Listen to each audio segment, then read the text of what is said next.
اللحلاح الخريفي ده اسم النبات اللي بنطلع منه الكولشيسين اللي فيه اطفال كتير وكبار كتير عندهم حمى البحر الابيض المتوسط ماشيين عليه. النهارده هكلمكم على الكولشيسين بيشتغل ازاي، اعراضه الجانبيه ايه، نتائجه ايه، ومخاطره ايه، وامتى اوقفه.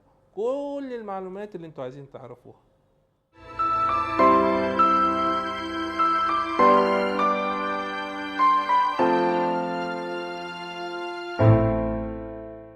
اهلا وسهلا بيكم في دمتم سالمين.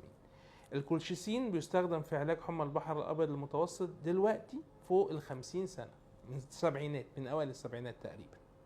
طب ليه؟ هو بيشتغل ازاي؟ ببساطه شديده جدا، انتوا عارفين ان المرض ده بيعمل التهاب شديد جدا نتيجه افراز انترليوكين 1. هذا الدواء بيمنع هذا الالتهاب، بيمنع ان كرات الدم البيضاء تتهيج التهيج اللي يسبب افراز كتير من الانترليوكين 1 ده. باختصار عرفنا طبعا ميكانيزمات كتيرة قوي جوه الموضوع، بس ده بعيد عن الفيديو ده. 2. طب معدل الاستجابة في مرض حمى البحر الأبيض المتوسط للدواء ده قد إيه؟ 95%. تخيلوا؟ يعني 60% أو 65% من الأطفال ما بيجيلهمش نوبات تاني، و30% بيجيلهم النوبات خفيفة قوي. 5% بس هم اللي الدواء ده ما بيشتغلش فيهم، ودول اللي بيحتاجوا الأدوية البيولوجية الجديدة. طب الجرعة قد إيه؟ الجرعة في الأطفال الاعتيادية قرصين من المصري أو قرص من المستورد. لكن ممكن أزود الجرعة؟ ممكن أزود الجرعة إذا لقيت إن النوبات ما تمتش السيطرة عليها تماما. بحد أقصى 4 أقراص من المصري أو قرصين من المستورد في الأطفال. في الكبار الرقم مختلف شوية. الجرعة الاعتيادية هي 4 أقراص، يعني 2 مللي جرام، وممكن نزود لغاية 3 مللي جرام إذا ما حصلش الاستجابة المطلوبة. طب الدواء ده بيأثر على النمو في الأطفال؟ خالص. الدراسات اثبتت ان ملوش اي تاثير على النمو وحش، وبالتالي الطفل بينمو بشكل طبيعي. ادي اول حاجه.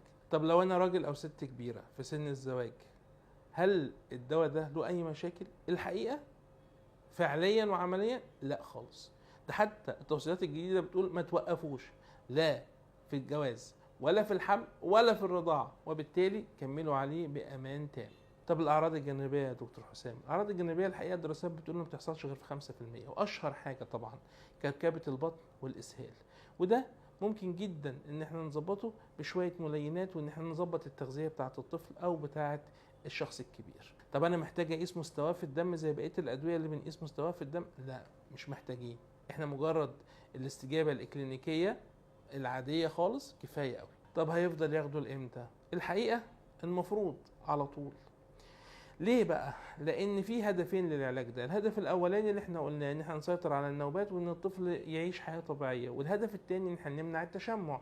التشمع ده ممكن ياخد 30 40 سنه عشان يحصل، وبالتالي نادرا ما بنوقف الدواء. ممكن نقلل الجرعه، ممكن نقلل الجرعه اذا الطفل او الراجل بقى الكبير ساعتها قعد مثلا 5 سنين على جرعه 1 مللي جرام ومفيش نوبات، ممكن ساعتها اغامر واوقف الدواء واقعد اعيد التحاليل بتاعه الالتهاب كل 6 شهور، وان شاء الله ما ترجعش تاني. انما ده الموقف الوحيد اللي اوقف فيه الدواء. طب في تحاليل اعملها بشكل دوري؟ طبعا لازم اعمل تحليل وظائف الكبد والكلى، ولازم اعمل صورة دم. دي قاعدة. الحاجة التانية المهمة كمان قوي ان الدراسات اثبتت ان نقص فيتامين د لو اتصلح بيحسن كمان من شغل الكولشيسين. فنصيحة نعمل في الاطفال اللي عندهم حمى البحر الابيض المتوسط فيتامين د، ولو ناقص نصلحه. دواء عمره 50 سنة بيشتغل كويس جدا، فعال في 95% من الحالات، اعراضه الجانبية 5% وبسيطة، وفعال جدا وبيمنع مشاكل كتيرة جدا في المستقبل. لو اتكتب لك وتشخصت صح عند دكتور روماتيزم او دكتور اطفال روماتيزم ان عندك حمى البحر الابيض المتوسط، خده وانت مطمن. ودمتم سالمين.